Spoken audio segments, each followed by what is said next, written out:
Hi guys, today's video will be about 5 things I learned when studying design. For those of you who don't know me yet, I have been studying design for around 5 years now, and if it includes work and freelance, it will be more. I started when I enrolled into a Ngee Polytechnic Diploma in Multimedia Animation, which has been already renamed into Immersive Media and Game Design. In Poly, I specialize in interactive design, where I learn a mix between design and front-end programming. The course also offers game design as the other specialization, where my friends have chosen to study it and they learn software such as Maya, Unity, 3ds Max, and ZBrush. Although it sounds very cool, I felt like the market for that game design is very niche in Singapore and very competitive to get in. Friends that chose that they either go to DigiPen Institute of Technology or NTU. So therefore, I chose to study interactive design, where I became more equipped with the Adobe suite and learn more about front-end programming. Sadly, design is not for everyone, so in the end, several of my friends have already chosen to pursue other things in life. To be honest, I think that some of the design courses are really too damn hard. You need a super dying passion to succeed in this industry. Take for example, 2D, 3D animators. I know some of my friends are already in it, so wow, I really admire you guys.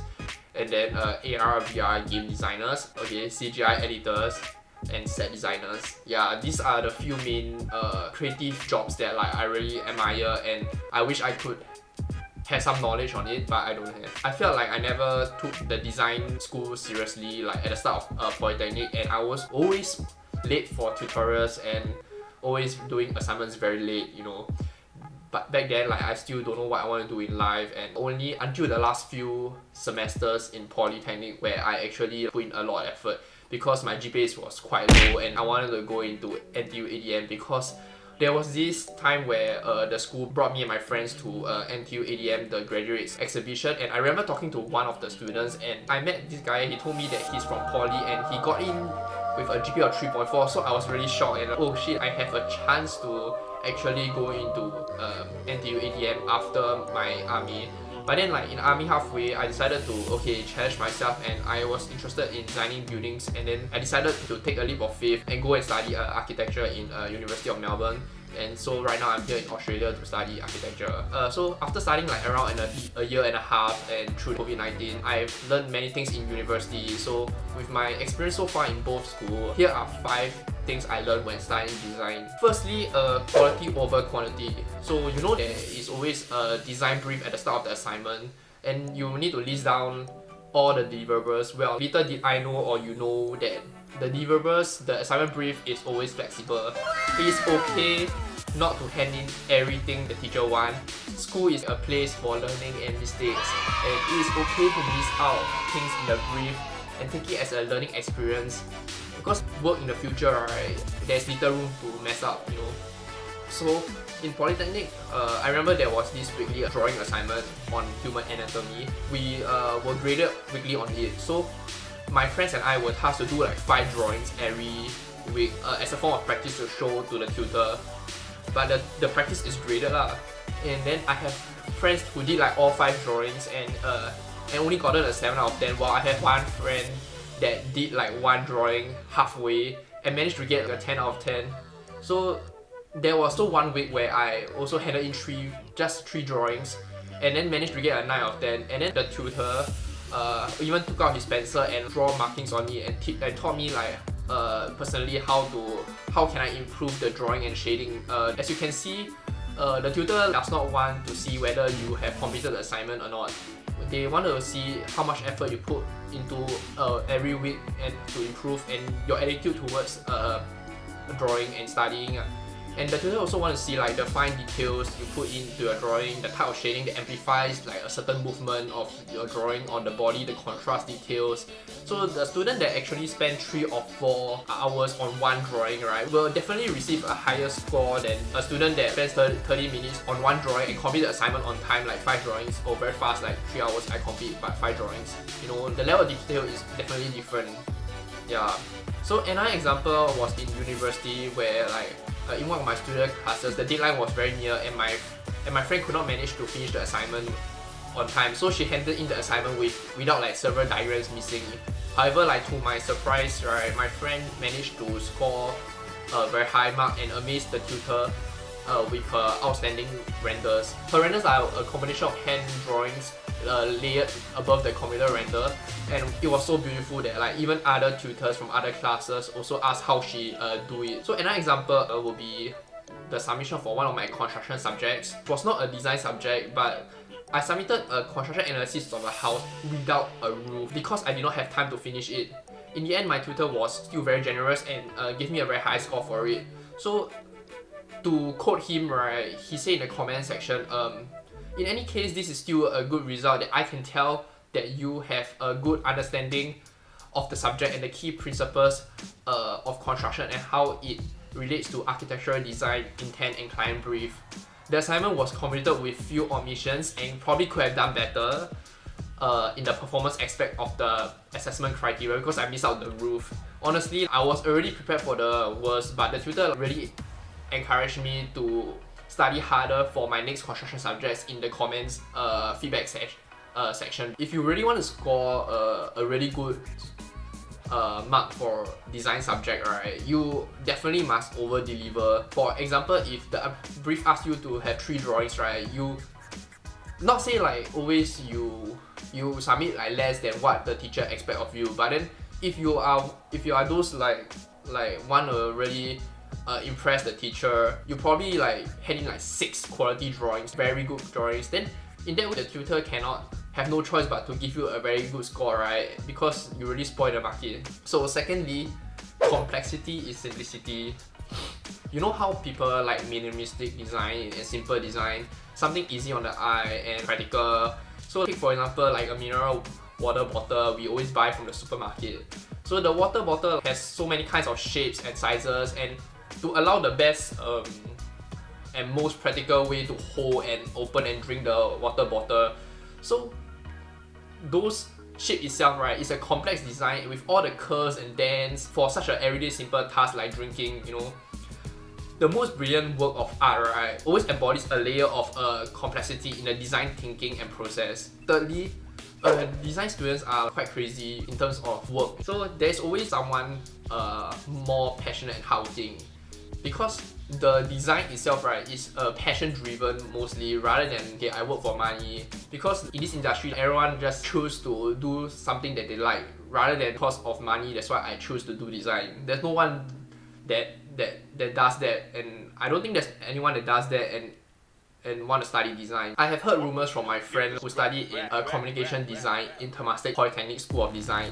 So the design school is famous for being ultra competitive when it comes to submitting their design for an assignment. The reason behind the competitiveness comes from the culture of the students. The students take a lot of pride in their work, and they rather submit late for the assignment to submit a work of a poor standard.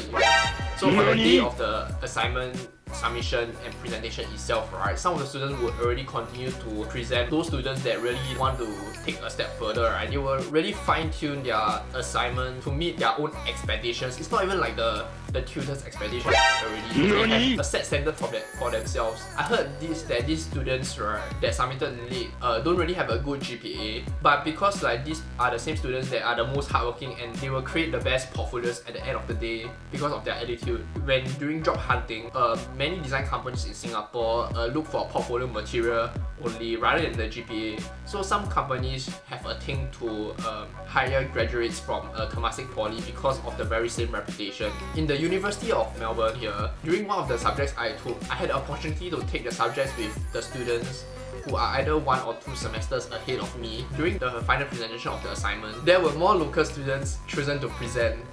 So many of the assignments were really an eye-opener for me, and the amount of quality they put into their work, right, coupled with like their amazing presentation skills, grabbed the attention of all the tutors that were present for the presentation. In the design presentation, like the more critics you receive, right, the more the tutor like are impressed and interested in your work.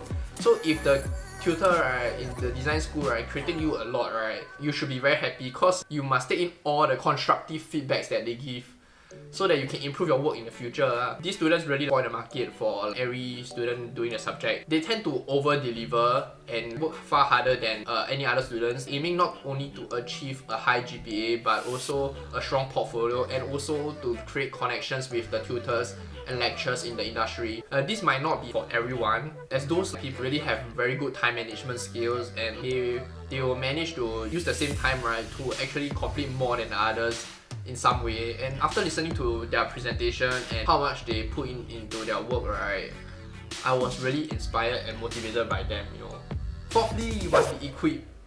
I have a quote from a famous architect, Andrew Kudlers, founder of the design firm Maxis. So he said, the contemporary designer must navigate in a sea of ever-changing formats, platform imperfect translation and embedded bias that make up our design media ecology. It is critical to be able to know why and how we use the tools and softwares.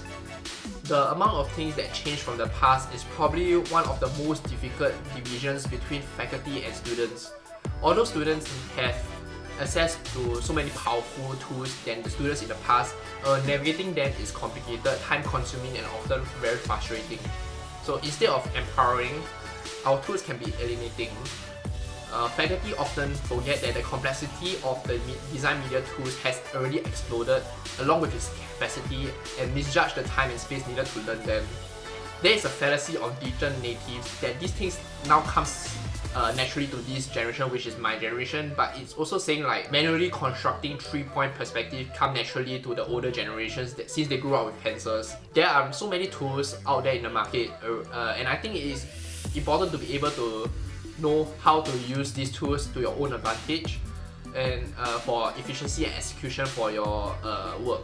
Some of the tools may be difficult to learn, but I think students should have some primary knowledge on these tools and understand how it is being used. I'm going to list down some of the softwares and skills that all design students should know, but I may miss out some of them. It all starts from learning how to use marketing aspects of social media apps such as Facebook, Twitter, Instagram, TikTok. It's also important to be able to know how to use a website CMS such as WordPress. Some of the fundamentals include collaborating with Google Spreadsheets, Google Maps, Google Docs, Excel, Zoom, Miro, Slack, Microsoft Teams, and Microsoft Word. It is also compulsory to be able to use Adobe, Photoshop, Illustrator, InDesign, Acrobat, Lightroom, Premiere Pro, and After Effects, and to be able to do and showcase your design in Qt. And what's the point of studying visuals if you don't have stunning audio? So it's also important to learn how to edit and master the sounds in Premiere Pro and After Effects for professional work. If students want to take audio editing even further, they can use Adobe Audition. And personally, I use Audition a lot when I was editing my assignments in poly back then. I think all design students should know at least how to use and render in 3D to create compelling artworks and simple graphic animations. There are a few popular 3D software commonly used in the market right now. There's Maya, like Cinema 4D, 3ds Max, Rhino, Revit, Blender, and SketchUp.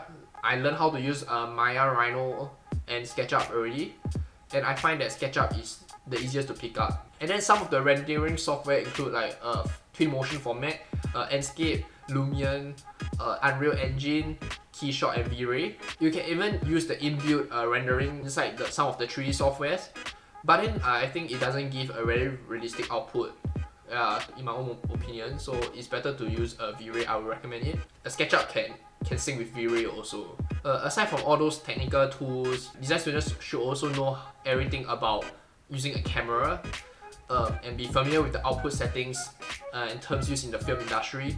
Students should know how to operate a camera, a tripod, a microphone, understanding the use of camera lights and a light reflector, and know how to set up a 3-point lighting. It is also important to know how to use a gimbal and a drone. A design student should also be exposed with working with different art mediums like sketching and painting by hand. The students also should know how to cut cardboard and woodblock, acrylic, and plaster, more hands-on stuff. And I think it's important to understand how front-end or back-end programming works. Design students should at least know how one of the famous programming language work, like either Python, JavaScript, or C+, front-end programming such as HTML, CSS, jQuery, Grasshopper, Dynamo. I think a design student should at least learn or try how 3D printing actually works and know how CNC machine works. So like, let's say they want to design a product and they want to 3D print a product out, talking about that, it's very important for design students to actually go to local print shop and themselves and familiarize with all the different paper sizes, paper quality, printers there to understand what our bleed and crop marks are. So the things that I listed are just some of the important things that to know as a design student from my own perspective and experience. I think it should serve as a guide to what a contemporary design student should know. If you would like to be good in something, for example, photography, for example, you should be expected to be able to use a camera at an expert level and other things that go with the camera itself, and software such as Photoshop, Lightroom, and really nothing less than that. It's also important to focus and specialize on one thing. You also need to know the context in which your specific skills thrive in. If you're a designer, right, you don't know how to code, but you must at least know what code can or can't do, as well as how to talk to developers. So like understanding various roles in the process will give you a stronger foundation as a design student. And this relates to my last point, which is to be good in something and not be a jack of all trades. So be a master of your own craft. Don't just learn everything, because the softwares will keep evolving, client brief will keep changing, and find one thing and be good at it and be special in it. We live in the age where we can get so many informations from the internet, such as Google and tutorials in YouTube. We also can get inspirations from Behance, Dribble, Pinterest, FWA, Awards, Art Daily, and many more. We showcase the best of the best works. But then don't spend too much looking at it. Start doing your own craft, make your own story behind your craft. Work hard, strive to get there. And this also my ongoing battle myself as a design student since I started in poly. And that's it for my video, and hope you like it, and do let me know if I missed out anything in my video. Bye bye.